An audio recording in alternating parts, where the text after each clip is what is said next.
Hello friends, అందరు ఎలా ఉన్నారు? బాగున్నారా? ఇదిగోండి, నేనైతే ఇంట్లో అయితే 2 బనానాలు ఉన్నాయి. ఈ బనానాలు తినరా పిల్లలు అంటే మేమైతే తినమన్నారు. తినమంటే వాళ్ళకైతే బనానా జ్యూస్ కావాలంట. వాళ్ళు అన్నాక మనం ఊరుకుంటామా? మనం ఏదో పెద్ద చేయొచ్చు కదా అన్నట్టు నేనైతే 2 బనానాస్ తీసుకున్నా. ఇదిగోండి, ఇలా కట్ చేసుకొని మిక్సీ జార్లో వేసుకున్న తర్వాత కొన్ని కాచిన పాలు కూడా యాడ్ చేసుకున్నా.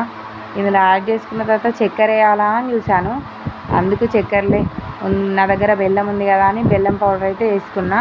ఇదిగోండి చూడండి, నేను ఏం చేస్తున్నానో. మిక్సీ గిన్నె మూత కూడా భయపడుతుంది. ఆ తర్వాత ఇలా మిక్సీ పట్టాను. మిక్సీ పడితే ఇలా వచ్చింది.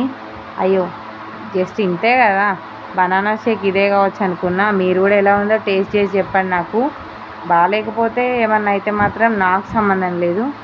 ఇదిగోండి, ఇలా 2 గిన్నెల్లో వేసిన తర్వాత ఇప్పుడే మన క్రియేటర్ బయటకు వచ్చాడు చూడండి. అలా పైన మంచిగా కనబడాలని ఇలా బెల్లాన్ని స్ప్రింకిల్ చేసా.